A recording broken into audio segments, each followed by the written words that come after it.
బంగాళాఖాతంలో అల్పపీడనం ఏర్పడింది. దీని ప్రభావంతో 12 గంటల్లో వాయుగుండం ఏర్పడే అవకాశముందని వాతావరణ శాఖ అధికారులు తెలిపారు. వాయుగుండం ఒడిశా వద్ద తీరం దాటే అవకాశముందని అంచనా వేస్తున్నారు.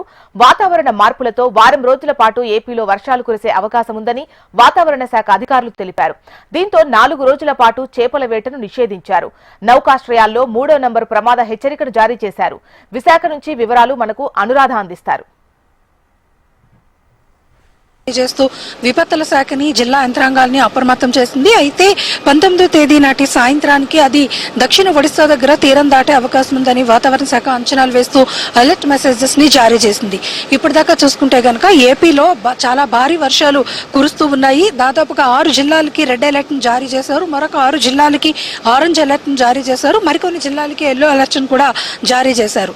అయితే నిన్న ఒక్కరోజే విశాఖపట్నంలో 15 సెంటీమీటర్ల వర్షపాతం పైబడి నమోదైంది. మిగిలిన చోట్ల దాదాపుగా 11 సెంటీమీటర్ల వర్షపాతం వరకు కూడా కురిసింది. అయితే ఇటు ఉత్తరాంధ్ర జిల్లాలతో పాటు అటు రాయలసీమ జిల్లాల వరకు కూడా కృష్ణా, గుంటూరు, బాపట్ల, నంద్యాల, కర్నూలు, చిత్తూరు, నెల్లూరు, కోనసీమ, ఏలూరు, కాకినాడ, విశాఖపట్నం, అనకాపల్లి, మన్యం, పార్వతీపురం ఈ జిల్లాలన్నింటిలోని కూడా విస్తారమైన వర్షాలు అయితే కురుస్తున్నాయి. అయితే తీరం దాటేటప్పుడు ఉత్తరాంధ్ర మీద ఎక్కువగా ప్రభావం చూపించే అవకాశం ఉంటుందని వాతావరణ శాఖ అంచనాలు వేస్తుంది. మరోవైపు చూస్తే కనుక తీర ప్రాంతాలన్నీ కూడా అలజడిగా ఉంటున్నాయి. తీర ప్రాంతాల్లో అలల ఉధృతి కొనసాగుతుంది. సముద్రం చాలా రఫ్ గా ఉన్న నేపథ్యంలో మత్స్యకారులకు అయితే మాత్రం మరొక 6 రోజుల పాటు మరి చేపల వేటకు వెళ్లవద్దని చేపల వేట నిషేధిస్తూ ఆదేశాలు జారీ చేయడం జరిగింది.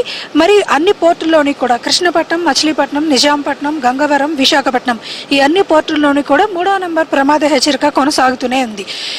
ఈ వైపున చూసుకుంటే గనక మరోవైపు తీరం దాటేటప్పుడు అల్పపీడనం వాయుగుండంగా మారింది కాబట్టి ఉత్తరాంధ్ర జిల్లాల మీద ఎక్కువ ప్రభావం చూపించడంతో పాటు మరొక అల్పపీడనం కూడా ఏర్పడేదానికి అనుకూలమైన వాతావరణం ఉన్నట్లుగా వాతావరణ శాఖ అంచనాలు వేస్తుంది. అయితే దాని మీద స్పష్టత రావాలి అంటే మాత్రం ఇంకో మరికొంత సమయం పట్టే అవకాశం అయితే మాత్రం కనిపిస్తుంది. ఏదేమైనా వారం రోజుల పాటు ఏపీలో భారీ నుంచి అతి భారీ వర్షాలు కొన్ని చోట్ల, మోస్తరు నుంచి తేలికపాటి జల్లులు మరికొన్ని చోట్ల పడే అవకాశం ఉంది కాబట్టి ప్రజలు అలాగే జిల్లా యంత్రాంగం అప్రమత్తంగా ఉండాలని సూచనలు జారీ చేశారు. ఈ రోజు విశాఖపట్నంలో అన్ని విద్యా సంస్థలకి కూడా సెలవులు మంజూరు చేయడం జరిగింది. ఎందుకనంటే మొత్తం ఉమ్మడి విశాఖ జిల్లాలతో పాటు ఇటు ఉత్తరాంధ్ర జిల్లాల వరకు ఏపీ వ్యాప్తంగా కూడా విస్తారమైన వర్షాలు ఉన్న నేపథ్యంలో ముందస్తు చర్యల్లో భాగంగా ఈ రోజు ఉమ్మడి విశాఖ జిల్లాలో ఉన్న అన్ని పాఠశాలలకి కూడా సెలవుని ప్రకటించారు. అలాగే కలెక్టరేట్స్ లో టోల్ ఫ్రీ నెంబర్స్ ని, కంట్రోల్ రూమ్స్ ని కూడా ఏర్పాటు చేసి సహాయక చర్యల కోసం అధికారులంతా కూడా సన్నద్ధమై ఉన్నారు. ఇటు విపత్తుల శాఖ నుంచి కూడా ఏవైతే సహాయక చర్యలు ప్రజలకు అందాలి, అలాగే ప్రభుత్వం తీసుకోవాల్సిన జాగ్రత్తలు ఏంటి, అటు విద్యుత్ శాఖను కానీ